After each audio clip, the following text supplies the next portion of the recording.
Hello everybody and welcome to the West Ham Way YouTube channel. It's Corey and yes, of course, it is the predicted 11 and score prediction video for West Ham versus Sheffield United. And yeah, I know we're all a little bit disappointed with going out of the FA Cup, and it was a disappointing performance from a certain perspective. I think injuries really played a part, fatigue played a huge part, and I don't think that can be understated. The Fulham game was genuinely disappointing from the outlet in terms of the players and what we offered and the quality. And this represents a great opportunity, particularly given that the players have now had a break. We've gone away from those three back-to-back games and that cup game, and hopefully we come into it with a little bit of energy. We definitely need it, and just a bit more.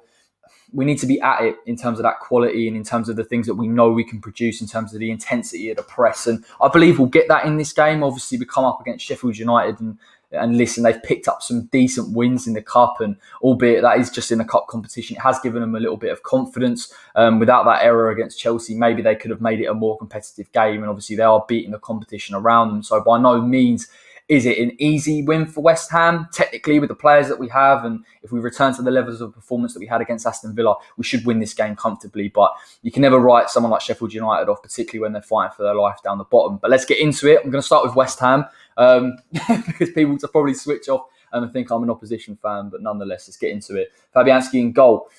Listen, no surprises here. I think it'll be a slightly different game in terms of when he's going to be called upon and how he's going to be called upon. You know, against Manchester United, we knew that they would have chances. We knew they could have clear-cut chances. The likes of Rashford, he made a fantastic save with, and Fabianski had to be really, really aware. And in fairness to him, even in games where the opposition side hasn't created too many chances, he has been switched on, and that's been so crucial for us. And it's been great to see him this season in terms of his consistency. He's a fantastic keeper for us. I think a few errors slipped in towards the end of last season, but there's been none of that at all. And he really, really, really is superb. But you look at it from a Sheffield United perspective, how can they put him under pressure? I think set pieces is the one for me. I think open play, I think they'll struggle to create chances when they've got possession. When they're in West Ham's final third, they're a bit blunt in terms of the attacking sense. And I think even if they can get that chance, I think Fabianski's so switched on, and that one-to-one shot stopping is absolutely crucial. So no surprises there. He'll start for me. He'll start for everyone. Probably start for David Moyes as well. Right back, Vladimir Coufal.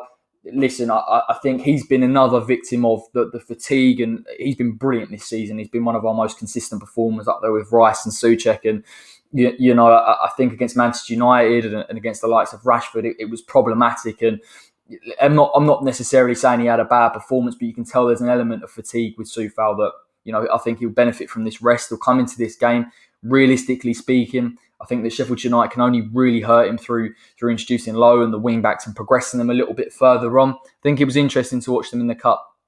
They weren't really using the width as well as they normally do. They were trying to create overloads in central areas, which, to be fair, would suit Coufal. I think in this game as well, I'd like to see him pick up the ball and carry it and progress forward. I think against Fulham and Man United, we didn't really see him in that final third in terms of the deliveries, in terms of his ability to stretch the play. I would like to see it in this game. I think Sheffield United, particularly in transition, can be very, very vulnerable. And I like to see Coufal up the other end of the pitch because he does have quality to offer. So fingers crossed we see it in this game.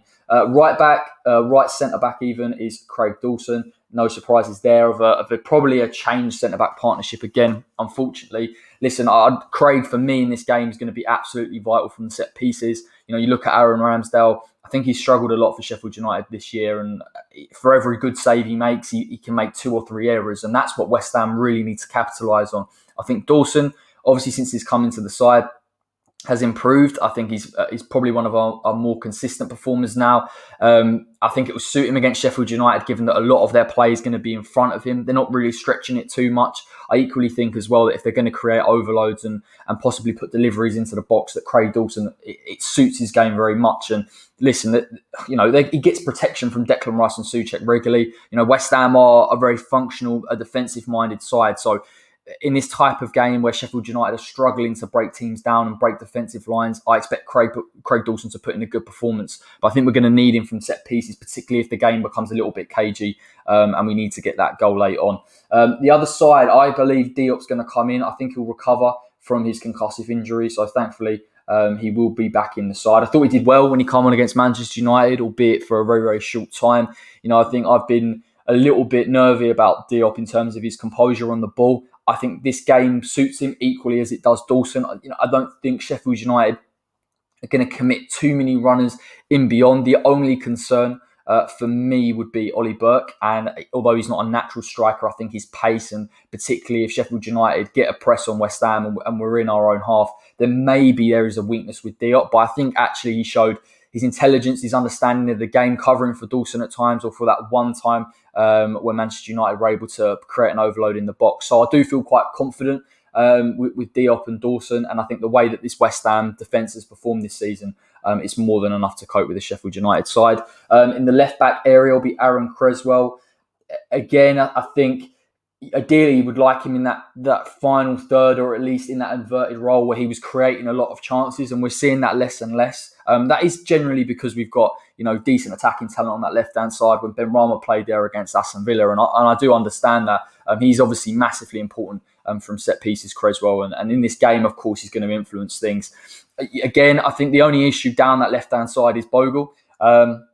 I think the fact that Sheffield United aren't going to commit too many men forward or in behind will suit Creswell. The problem is Bogle's positioning generally can cause issues. He's got great pace. He can carry the ball in inverted positions. He's very, very intelligent. He can get to the byline and he can sniff out a chance and generally create a little bit of space for himself. And you worry that possibly Creswell needs to be incredibly switched on against this man, because I think he can offer unpredictability in terms of how he attacks that left-hand side for West Ham. But nonetheless, I think Creswell will have protection, of course, from Declan Rice, and that should be enough for West Ham to be defensive-minded in this game and keep Sheffield United out and progress, hopefully. And again, like I say with Soufa, if West Ham get possession of the ball and we push Sheffield United back and force them into that defensive shape, I expect Creswell to put in-swinging crosses into the box and for us to advance to Tommy Soucek to disrupt that Sheffield United back three. In terms of the defensive midfield positions, there will be no changes as ever, and I'm hoping that these two return to their full energy. So let's go with Declan Rice on the left-hand side. He put in some mammoth performances. Despite West Ham not looking at our best, I think either his commitment to progress with the ball, his bravery in possession, his general energy and his ability to get back and protect that back two has been superb. And this season he's been incredibly consistent. In this game, I imagine Sheffield United are going to push forward the likes of Fleck and Lundstram. It'll be an interesting battle between Lundstram and Declan Rice, because for me, Lundstram is their more progressive midfielder, the midfielder that is going to try and break the lines or disrupt the West Ham defensive shape. And if Declan Rice can provide that protection, it will leave Sheffield United exposed in transition. And that's an area that I would like West Ham to capitalise on. I wanted to see it against Fulham and I wanted to see it against Manchester United, and we didn't commit enough men forward. But you would still back Declan Rice in that 1-to-1 to win the battle, to track the run, to protect Creswell, to protect Diop as well coming into the side. It is massively important that Declan's defensive attributes are used, but equally that he shows us his composure and his willingness to run on the ball and progress a little bit. And he has shown it throughout the season. He's constantly improving, and I'm excited to see him in this game. Thomas Soucek on the right-hand side of the defensive midfield. And again, this kind of battle possibly between him and Fleck. I think Fleck does offer not the same level of athleticism, but the willingness to progress with the ball. He's got a good passing range. He'll try and create deliveries. You'd feel that if Soucek can win that battle and press out,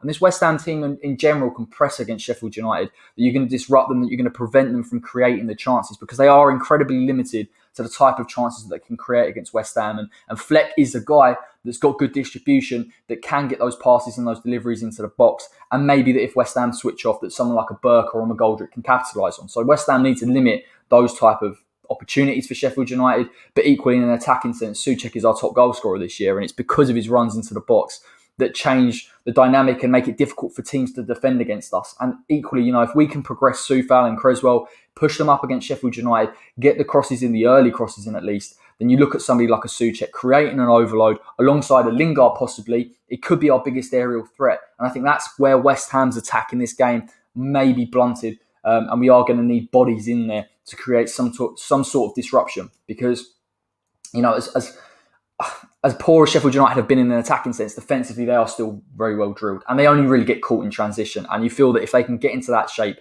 Lingard isn't going to be able to offer the same movement in behind or the ability to go and beat their men, or at least draw enough of them out of position for West Ham to commit enough forward. So this game is all about West Ham committing bodies forward, more so than we did against Manchester United, definitely more so than we did against Fulham. And then hopefully we can get a chance from that. But it isn't going to be easy because of the loss of Mikel Antonio, and West Ham have to change the way that we play in these games to now start to create chances and get these wins.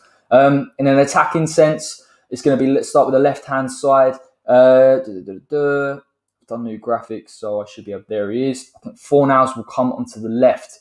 I imagine that the change for Lingard possibly playing a false 9 is going to mean Benrahma plays in the 10 and Fornals on the left-hand side. Again, for me, the best way of trying to beat Sheffield United is create turnovers in possession and transition. Can Pablo Fornals transition effectively? I'm not convinced. He doesn't have the pace. He can't carry the ball over long distances. He isn't going to force West Ham further up the pitch. But what he does offer is A, defensive protection, which is good to see. And if this was a different type of game, I would have been sitting here saying that we could have played Benrahma on the left-hand side. And the West Ham should progress a bit more. But he does provide that protection for Creswell. He does provide the work rate to go and create those turnovers in play. And it will allow West Ham to contribute and move forward. And that's the most important thing. This just depends on how Moyes wants to play this game. If he's too defensive, he allows Sheffield United to dominate the possession and West Ham become frustrated. But we have players in there like Fornals, Declan Rice, Tommy Soucek, players that can go and press the ball, win the ball. And if we can commit men forward, then we will find that space in behind. But he has to have a willing runner with Fornals. He's not going to run the length of the pitch. He doesn't have that raw pace. So he needs men in and around him to provide those opportunities or to get into the space. And he has to be more decisive. We do remember that 3-on-3 against United. It was really frustrating because I think West Ham had a genuine chance in that game. And we need quality when we get it. I expect him to play a little bit inverted when we get into Sheffield United's final third, in which case we're looking in terms of deliveries. But my concern is how much he can influence this game in an attacking sense. But you can never underestimate his work rate and what he does for the side. And to be fair, I would rather have that option on the left, giving a bit of protection, but also working hard, than there would possibly someone that didn't put in that same level of effort or had that defensive awareness, which, to be fair, for an attacking midfielder, he has developed that into his game. Now, number 10 will be Said Benrahma. Listen, I think he had I think it's been a bit disputed in terms of whether he had a good performance against Manchester United or not, which I was a little bit surprised about because I actually thought he was very impressive. And I don't know what the expectation of him was. I think clearly he benefits with Mikel Antonio making those. I think West Ham in general, in an attacking sense, when you've got Lingard and Antonio and Benrahma and the link up and the relationship that they have, and if we can start to introduce Jared Bowen into that and he can be a bit more effective, then West Ham have an attacking good front four that have genuine quality. But I think he created enough. I think his ball retention is phenomenal. You look at this kind of midfield battle with West Ham, and I think it suits us a little bit. We've got 3-3 there up against their Norwood in that pivot role, and I feel that although Norwood has good distribution and he can affect the game and he can introduce the wing-backs, I think Benrahma's work rate that he's introduced in his game is going to put him under pressure. Will give West Ham an option to win the ball very, very high up the pitch, which means that we can keep our defensive shape, which we know Moyes is very big on. But equally, I feel that if West Ham are in that final third and even against that back five, Benrahma is a man that, yes, of course, he may struggle in terms of the press of these Sheffield United midfielders, but he can draw them out of position. And I think we need to see that a little bit more of him. I think he's definitely got the technical quality to start drawing people out of position. But if West Ham can keep that press on Sheffield United, Benrahma is the guy that A, can create from those positions, and we've seen that, but he doesn't need willing runners in beyond him. He isn't going to be the man to make that run in beyond. But equally, I think he's got the ability to beat the press. And if he beats the press, Benrahma can start to influence things. And we know he's got a good relationship with Lingard. So in any case, you'd hope that the two of them, and particularly Lingard, has to try and adapt in that position, which is really, really a tough ask. And it could come down to that. It could come down to that if West Ham are in open play and we're playing the ball on the floor. It will have to come down to the quality of Benrahma's link up with somebody like a Lingard. So fingers crossed we see that in this game. But it will be tough, I think, at points for Benrahma to get into it. But you can't underestimate his quality, and I think he will start to show it possibly in the latter stages of the game. And then on the right-hand side, we're going to have Jared Bowen. And again, to be fair, he did disappoint me against Fulham. I was disappointed with a lot of players against Fulham. I'm not going to sit here and defend it. I didn't really rate the performance at all. He got hauled off against Manchester United, and I think it was more of a tactical thing. I'm not defending him because he has been poor, and I think his work rate against Fulham wasn't great in terms of his defensive tracking back. I didn't think it was bad against Manchester United, to be honest. But I think what we need from him in an attacking sense has to change. We need decisiveness. We need runs in behind. I think him naturally being an inverted winger means he's always going to come in into his left. And again, it makes it easier against... And I'm not saying Sheffield United are going to sit in a low block, but particularly if West Ham get in that final third, they will, with a back five. we need to see willingness for him, A, to get him beyond, and he has got the pace to do that, but B, and more importantly, the quality of the service. And particularly in this game, if West Ham only can commit a Souček or somebody like a Lingard forward into the box, then that quality of service has to be there. But we need him, obviously, because he's got that pace and that directness and the ability to beat the lines. And defensively, we know about his qualities that he's introduced into his game. But I need him to show a little bit more quality for us, because I just think that, in games like this where Sheffield United are going to be tough to break down, but there is a lack of mobility. There is a lack of mobility with somebody like an Egan, and even he's a very good defender for the level that they're at the minute. But you just feel that Bowen, if he can get in behind, stretch that back three a little bit, that he's going to offer that opportunity for West Ham to get a chance in on goal. And we're going to need that. We are going to need that if we press up against them. But I just want him to be a little bit more decisive and improve that quality of the final ball. And then in the false nine will be Jesse Lingard. Yeah, look, I mean, it's not ideal. It's really not. I thought he was very good against Aston Villa, clearly, with the goals and his running and his movement. His ability to play between the lines could be really, really important in this game. It does change the dynamic in playing a false nine. I would like to have seen a player like an Antonio that could sit on the shoulder and run in behind and stretch them apart. And in transition, I'm not sure how effective Lingard can be. And that's ultimately Sheffield United's biggest weakness.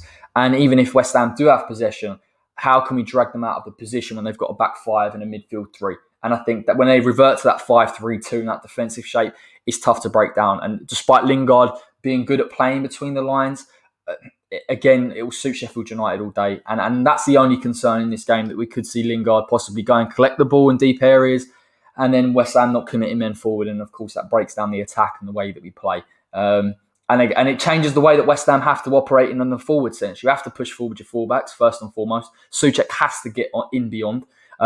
It's tough to play a false nine. You have to have a lot of possession and you have to dominate the ball. So if West Ham are going to play that, then that's what obviously they've got to do. But equally, if they are in Sheffield United's final third, they need to create and get men going in beyond. I think Lingard has good intelligence in terms of the runs that he makes and his understanding of the game, but he can't make it comfortable for Sheffield United. That's my only concern. West Ham have to use him playing on the shoulder, Jarrod Bowen and his pace and directness to get in beyond, and Tommy Souček as well. And to be fair to Souček and Bowen, they do offer a lot of forward runs and runs that can break that line.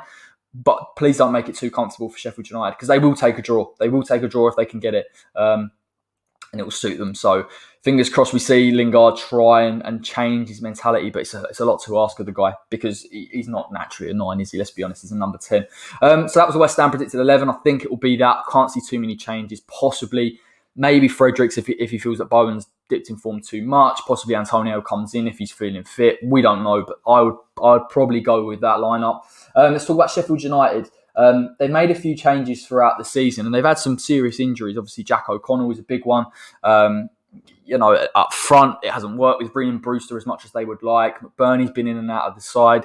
Wilder has kept largely to his principles. He changed it a little bit in the cup against Bristol City, but that was only, I think, purely because he was coming up against a low block side. I think he wants to play a certain way with one pivot, with 2 eights, with the front two, but it's not working. They're very, very easy to defend against at times. They need to stretch the play in order for that system to work. They need to break the lines in order for that to work. It's okay creating overloads, but if you're not breaking the lines, it will suit a team like West Ham, who, when you're playing a double pivot and a back four, who possibly in this game, and I would hope it isn't the case, don't commit the fullbacks forward, then Sheffield United are going to be massively limited, which suits us incredibly so. He will try and push the wing-backs forward, as I've said. He will try and make it difficult for West Ham, and McGoldrick and his role within this side offers us slight issues, but not too many issues. Not too many issues that are going to force us out of position. And I think that's where most teams and where West Ham have come undone this season, being forced out of position. And, I feel like Sheffield United can't offer that amount. But they have got dangerous men, and they will nonetheless probably try and dominate the ball. So let's get into it. Let's talk about Sheffield United's starting 11. Goalkeeper Aaron Ramsdale. As I explained with Ramsdale, for 18 million, I don't think it's worked for them. I look at some of Sheffield United's goals they've conceded this season are largely due to the goalkeeper. And you think that maybe if they had a better goalkeeper in there, they wouldn't be in the position that they're in. And to play that, they play a very pragmatic style of football. People look at it as playing with wing backs is some sort of expansive style. Not really. It's a mid block. They'll press up as a side. They'll sit deep as a side. They need to work in terms of pressing and squeezing teams and creating overloads. And, in terms of transition, they can't really hurt us. So they rely on not conceding goals. And for me, I think Ramsdale makes too many mistakes. And West Ham need to put pressure on him. Whether it's taking shots from outside the box with Said Benrahma, whether it is in terms of Bowen trying to draw him out of position, that's another element. And Souček being introduced, we saw that in the first half against Sheffield United earlier in the season. So we need to create those phases of play.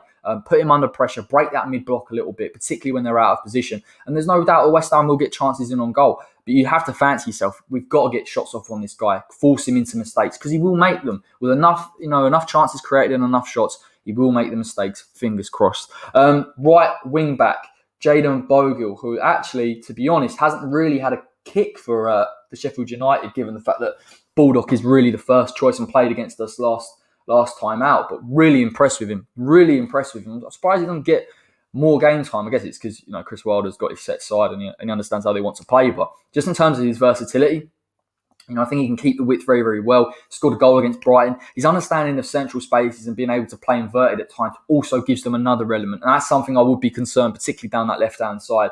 We talk about them pushing Lundstrom forward, but then if you can create Bogle having that kind of impact, Basham creating width when they create almost a midfield four at times in that press, that they can cause issues. And Bogle, for me, technically, is the guy that could force West Ham out of position. The issue with Sheffield United is they don't have enough people to do that. So he's a bit of an outlier in that sense. And if he can beat, for whatever reason, a Pablo Fornals, Declan Rice inevitably will make it difficult. So again, he's a threat. He can get to the byline as well. He's got decent delivery into the box. Try and stretch the play, create the width a little bit, or create another option in the box. So be wary of him. Could pop up at times. Could make it difficult for Diop, particularly coming into the side. So we just got to be a little bit switched on with him. For me, he's probably one of their better players at the moment. Let's talk about this man, right side of the centre-backs, Chris Basham. We know about their overlapping centre-back system. That's probably a little bit generous. Watching them again, the whole premise of sort of pushing forward the two centre-backs of the back three is to create a midfield four, create a bit of a press, and allow them to hem teams in and squeeze them a little bit and create the overload. So I do understand it from that perspective. If Bogle does come a little bit central, Basham will then create the width. So they can get numbers, they can try and stretch back fours apart. The difference with this West Ham side is that we get the left-hand side in terms of Pablo Fornals and Bowen to tuck in. We've got, the left back and the right back protected by the two pivots in there. So it's very, very easy for West Ham to defend against that. And I think we saw that last time. The only area that they troubled us in was the switch pass. And in terms of just getting in and breaking that defensive line. But I think West Ham have switched on defensively as a team, and I don't think that's going to trouble us as much. And I think we would have improved since then. So I'm hoping that vulnerability doesn't exist. I think Basham can be caught out of transition, as I've said, with that press of either Ampadu or Basham further up. Again, they're not the most mobile. I think Ampadu more so than Basham. You look at that left-hand side, possibly for Fornals to go and press on him, win the ball. But West Ham will have to commit men forward in and around Fornals to make the most of that opportunity. Centre-back, the central one is Egan, won't move forward at all, will be the mainstay in there. And it was O'Connell, I believe, last season, but now it is John Egan. Good in the air, relatively speaking. I haven't really seen too much of him in a defensive sense. I think he'll just control the tempo from the back, get a bit of support from Norwood in terms of that distribution. And Norwood's not really a natural pivot in terms of his defensive shape or his understanding of the defensive side of the game. But he will get that little bit of protection from them. And I think Egan is a good defender.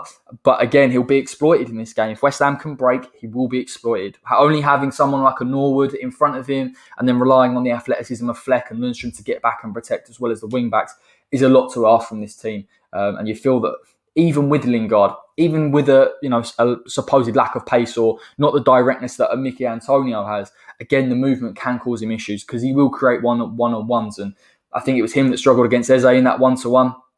And Eze for Crystal Palace was able to break the lines. You'd hope that West Ham, if they can do the same and commit men forward, that we will try and draw them out of position a little bit. Left-hand side of the centre-backs will be Ethan Ampadu for me. Again, very, very similar to Basham in terms of being able to create that midfield four, that press on teams. Good with the ball, actually very composed with the ball.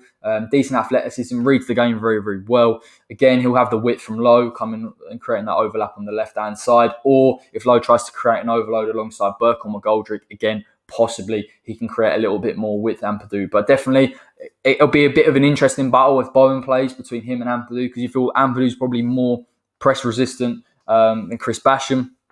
I doubt there's going to be the same level of turnovers, but equally, you feel that if Bowen can win that ball and West Ham can push forward Bowen and Soufal, there's a real weakness on that left-hand side, and particularly if you can create almost a 2-on-1 against Egan, and you'd hope West Ham can do that in this game, and we've got that ambition to do it. Let's talk about the midfield of Sheffield United. Let's start with... I haven't mentioned Max Lowe, actually, to be fair, and left wing-back Max Lowe, and again, he's relatively new to the side, as is Bogle. They were both brought in from Derby in the summer. I think Lowe's decent. I wouldn't say technically he's probably as good as Bogle is in terms of the deliveries. The intention's there to create the width, but equally he can become a little bit inverted. I think probably Bogle's the better of the two in terms of his understanding in that offensive third. But nonetheless, I think Lowe is going to provide an option. He's athletic. He will get him beyond. Decent delivery as well. So again, possibly you look at Sheffield United creating overloads in wide areas. That is an issue, but you just feel that West Ham, the way that we play, down that side, you'll have Souček, Soufal and Bowen, really is enough to deal with those overloads. And if you can break from that overload, then naturally you'll have a lot of space to run into. In terms of the midfield for Sheffield United, let's start with this man, Ollie Norwood, who I do rate as a player. Technically, he's very good. He's probably was more of a pivotal part of that Sheffield United side last season, and maybe he gets credit for. And I thought Sheffield United last season, the way they progressed with the wing backs, the way they created the width, they held it very, very well, and they had the intent to push forward. And they used this guy's distribution and his switch passing and the ability to keep the tempo at times to not only protect the back three, or what will be left as almost a back one at times, but equally in order to release the forward men and allow Sheffield United to break that defensive line. And he'll be important in that sense. Athletically, you think that if West Ham, particularly Ben Rama, can get up against him and try and win the ball, or at least put pressure on him, that you'll be able to nullify Sheffield United a little bit. You'll be able to negate their press if you can do that. And expose their mid-block, and particularly if Lingard's making a movement in beyond. And I think that's where Ben Rama's better work rate that we've seen from him in recent months will come into play. But again, he's a good player.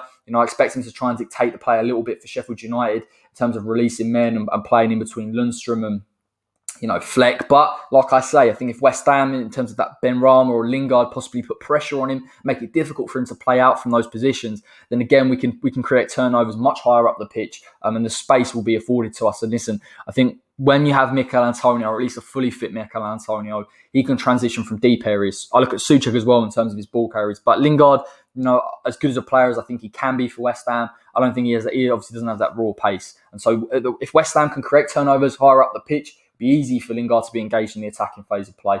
So fingers crossed we see that tomorrow. Let's talk about this guy, Fleck. I think he'll be on the left-hand side. Again, like I said earlier, the athleticism that he offers against Manchester City, the willingness to run in beyond, again, could cause West Ham issues. Like I say, the overload in the press that they could offer, he can't switch off from. It means they are always kind of live in that sense. He's got a good passing range as well. His athleticism, he'll protect the back three, particularly when they go to that 5-3-2, and he's willing to press, and the energy that he offers in that midfield could be an interesting battle, like I say, between him and Thomas Souček. And I think even though West Ham, you'd back Souček to win that battle, or that physical battle, it's not going to be easy. You're going to have to be very, very effective in terms of when we pick up the ball and when we transition, and the decision making, which we always sit here and say needs to improve from West Ham, definitely will need to, because if you allow Fleck to get back in a defensive position, it's going to be tough to break down that Sheffield United block. Lundstram, who for me, I actually think is probably, and I said Bogle and fair enough, but in terms of players that I look at as a West Ham fan, I think they're dangerous, is Lundstram. In that final third, they lack creativity. They lack a player to play between the lines. McGoldrick offers that to a degree, but then you take away from their striking options. I think Lundstram can carry the ball incredibly effectively. He'll put pressure on the ball. His willingness to make runs in beyond, his intelligence in terms of understanding when to make that run and when to break that defensive line could be an issue for West Ham. I think structurally, tactically, West Ham can exploit it by winning the ball off Lundstram and then running into space. But I just feel like Lundstram can offer the biggest threat in terms of them getting in beyond. And I think if Sheffield United do get in beyond, then they have got enough men to cause us some problems if we're not in that shape or we're not switched on. So you want to minimise that as much as possible. So you want Declan Rice, and I believe he's very, very switched on in terms of his understanding when to go and press the space and protect Creswell, to fill in terms of that back four as well. So I think it'll be tough for Lundstram to really get a foothold in this game. If West Ham press high, realistically, Lundstram is their biggest threat in terms of carrying that ball over the long distance and forcing Sheffield United to push far up the pitch. But like I say, I don't think they transition well at all, Sheffield United. They're very, very pragmatic in that sense, and they will need to commit a lot of men forward with very few touches of the ball and not being able to dominate possession, and that's risky. That's risky for them. So I can't imagine that they'll do that. But watch out for Lundstram in transition, because for me, he's realistically their biggest threat in carrying that ball and allowing them to have a few chances on goal. Let's talk about the strikers. 2 strikers. Now, they've changed it. I think they've got a few options throughout this season. Let's be honest, a lot of them haven't worked. McBurney really is not clinical enough. I think structurally the way that they operate isn't the way that they need to. They can't break defensive lines. They try and keep possession, like I touched on. Chris Wilder wants to be pragmatic. He wants to keep the ball and he wants to allow the press to be maintained. And in doing so, he can sacrifice a McGoldrick from that forward line, or you have somebody like a McBurney with his back to goal, trying to collect and trying to introduce the midfielders. And because the midfielders lack that creativity and that final pass, and if Sheffield United don't progress the wing backs, it's really, really easy to defend against, particularly against sides like West Ham, who've got such good defensive players. Such good defensive awareness. But let's touch on this man first. Ollie Burke. Again, Ollie Burke come in the summer, and it's kind of been that sort of switch between him, Brewster, McBurney, McGoldrick, Sharp. They haven't got it right in terms of, and again, I think a lot of it comes down to tactics and the way that they play. But Burke, realistically, in the way that they want to play, is the only option that's going to break that line.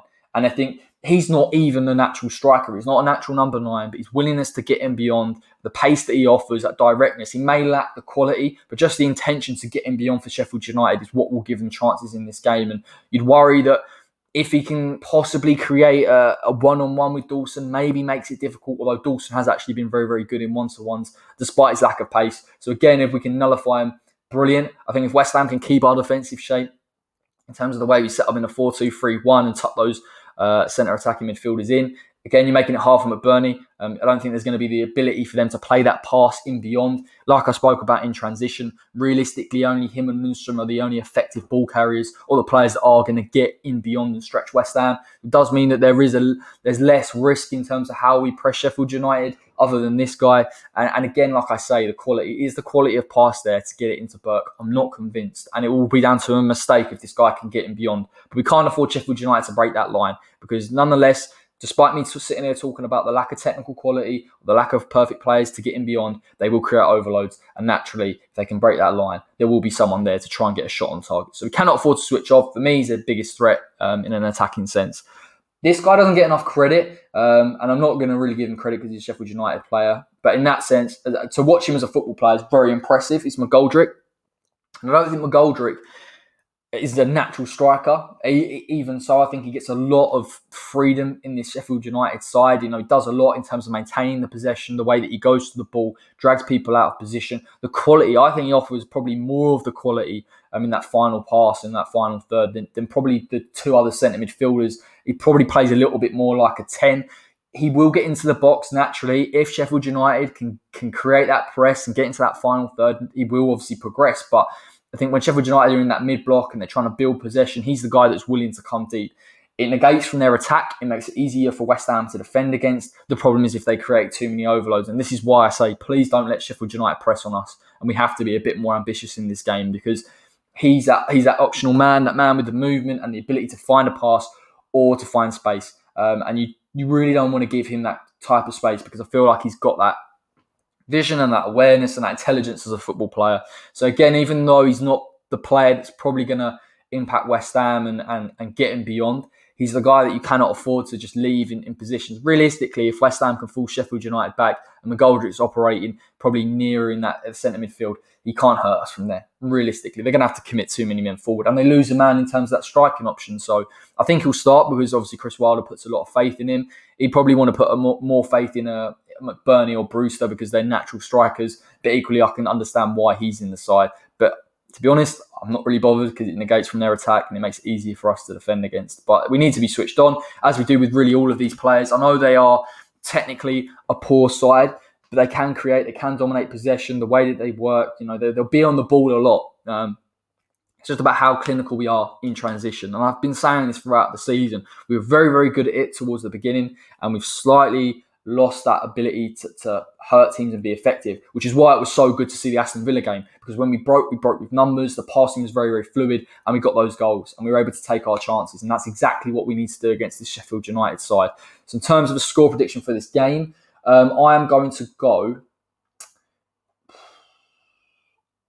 I'm going to go 2-1. I've got a real worry that I think they'll get a goal later on, but I think West Ham will get a goal from open play. I think possibly it'll be an unexpected 1 or 4 nails. They don't pick it up in the mid-block, makes that run. West Ham commit men forward, and it falls to 4 nails and he can finish it. That's what I would hope, especially for his confidence and especially for that decision-making process. And hopefully giving him that confidence is going to make that process a little bit better for him. And then I think as well, set pieces, I think we're going to put pressure on a Ramsdale. You can see somebody like possibly even a Diop putting him under pressure. Craig Dawson getting a chance. Thomas Souček. I think as well with the disruption that you can cause to somebody like an Aaron Ramsdale, the West Ham can get that goal. And then if they score late on, maybe we just switch off a little bit in our press. But to be fair, let's get the 3 points on the board. Let's get this 3 points done. And we move on. And again, we play Spurs, who are poor at the minute. And again, represents an opportunity for us to go and get another 3 points. But we need to pick up that momentum a little bit. I think we'll see a completely reinvigorated side. I think we were put under way too much pressure. The lack of squad depth hurts us in terms of our ability to maintain that intensity. But I think if we come anywhere with the intensity that we showed against Aston Villa and Crystal Palace, we will get a result in this game. So thank you so much for watching. Make sure you like the video, subscribe, hit the notification bell so you don't miss anything at all. I'll be back tomorrow at 5:30, I believe, for the live watch along, so you get all your lineups, build-ups, live match commentary with the usual suspects. I am looking forward to it. Come on, your irons. Let's get this result, and I will see you all then. Take care.